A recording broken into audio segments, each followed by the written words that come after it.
Hi hello ನಮಸ್ಕಾರ. ಹೇಗಿದ್ದೀರಾ ಎಲ್ಲರೂ ಸೂಪರ್ ಡೂಪರ್ ಆಗಿದ್ದೀರಾ ಅನ್ಕೊಂತೀನಿ. ನನ್ನ ಹೆಸರು ದೀಪಿಕಾ. ಇದು ನನ್ನ first YouTube video. So welcome to my YouTube channel. Actually ಬ್ಯಾಂಗ್ಳೂರಲ್ಲಿ ವೀಕೆಂಡ್ಸ್ ಬಂದಂತೂ ತುಂಬ ಬೋರ್ ಆಗಿಬಿಡತ್ತೆ. ಅದೇ ಮಾಲ್ಸ್, ಅದೇ ರೆಸ್ಟೋರೆಂಟ್ಸ್, ಅದೇ ಟ್ರಾಫಿಕ್ ನೋಡಿ ತುಂಬ ಬೇಜಾರಾಗಿಬಿಟ್ಟಿರತ್ತೆ. ಸೊ ಅದಕ್ಕೋಸ್ಕರ ನಮ್ಮ ಬಿಸಿ ಲೈಫಿಗೆ ಸ್ವಲ್ಪ ಪುರ್ಸೊತ್ತು ಕೊಟ್ಟು ಈ ವೀಕೆಂಡ್ಗೆ ನಮ್ಮ ಫ್ಯಾಮಿಲಿ ಎಲ್ಲರೂ ಒಂದು ಪ್ಲೇಸಿಗೆ ಬಂದಿದ್ದೀವಿ. ಕೈಲಾಸಗಿರಿ ಅನ್ನೋ ಟೆಂಪಲಿಗೆ ಬಂದಿದ್ದೀವಿ. ಈ ಟೆಂಪಲ್ ಹತ್ರ ಬಂದ ತಕ್ಷಣ ಕಾರ್ ಪಾರ್ಕಿಂಗಿಗೆ ಏನೂ ವರಿ ಮಾಡ್ಕೋಬೇಕಾಗಿಲ್ಲ, ಅಷ್ಟೊಂದು ಜಾಗಗಳಿವೆ. ಕಾರ್ ಪಾರ್ಕ್ ಮಾಡಿದ ಮೇಲೆ ಒಂದು 200 ಮೀಟರ್ ನೀವು ನಡ್ಕೊಂಡು ಹೋಗಬೇಕಾಗತ್ತೆ. ಅದಾದಮೇಲೆ ಒಂದು 30 to 50 ಸ್ಟೆಪ್ಸ್ ಹತ್ಕೊಂಡು ಹೋಗಬೇಕಾಗತ್ತೆ. ಈ ಟೆಂಪಲ್ ನಿಮಗೆ ಬೆಂಗಳೂರಿಂದ ಜಸ್ಟ್ 2 hours ಡ್ರೈವ್ ಆಗುತ್ತೆ.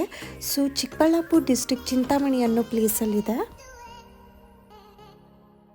ಇವಾಗ ನಾವು ಟೆಂಪಲ್ ಒಳಗಡೆ ಹೋಗ್ತಿದ್ದೀವಿ. ನೀವು ಆಗಲೇ ನೋಡಿದ್ರಲ್ವ, ಒಂದು ದೊಡ್ಡ ಬಂಡೆ ಥರ ಕಾಣಿಸ್ತಾ ಇತ್ತು.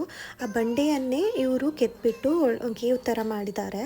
ಸೊ ಒಳಗಡೆ ಬಂದರೆ ತುಂಬ ಚೆನ್ನಾಗಿದೆ, ಪೀಸ್ಫುಲ್ ಆಗಿದೆ, ತುಂಬ ತಂಪಾಗಿರುತ್ತೆ. ಹಾಗೆ 2 ಫ್ಯಾನ್, ದೊಡ್ಡ ಫ್ಯಾನ್ ಕೂಡ ಹಾಕಿದ್ದಾರೆ ಅವರು. ತುಂಬ ಚೆನ್ನಾಗಿ ಮಾಡಿದ್ದಾರೆ. ಹಾಗೆ ಮೆಡಿಟೇಷನ್ ಹಾಲ್ ಕೂಡ ಇದೆ. ಇಲ್ಲಿ ಒಳಗಡೆ ಬಂದರೆ ನಿಮಗೆ ಶಿವ, ಪಾರ್ವತಿ ಹಾಗೂ ಗಣೇಶನ್ ಟೆಂಪಲ್ ಕಾಣಿಸುತ್ತೆ. ತುಂಬ ಪೀಸ್ಫುಲ್ ಆಗಿದೆ.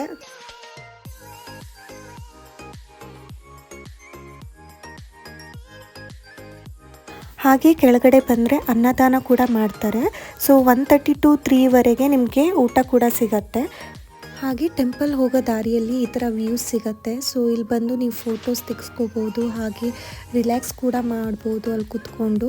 ತುಂಬ ಚೆನ್ನಾಗಿದೆ, ಪೀಸ್ಫುಲ್ ಆಗಿದೆ. ಸೊ ನಿಮಗೂ ಮೈಂಡ್ ರಿಫ್ರೆಶ್ ಆಗಬೇಕಂದ್ರೆ ಖಂಡಿತ ಈ ಪ್ಲೇಸ್ನ ಒಂದ್ಸರಿ ವಿಸಿಟ್ ಮಾಡಿ ಅಂತ ಹೇಳ್ತಾ ಈ ವ್ಲಾಗ್ನ ಎಂಡ್ ಮಾಡ್ತಿದ್ದೀನಿ. ಈ ವ್ಲಾಗ್ ನಿಮಗೆ ಇಷ್ಟ ಆದರೆ, ಯೂಸ್ಫುಲ್ ಅನಿಸಿದ್ರೆ please like, comment and subscribe. Thank you.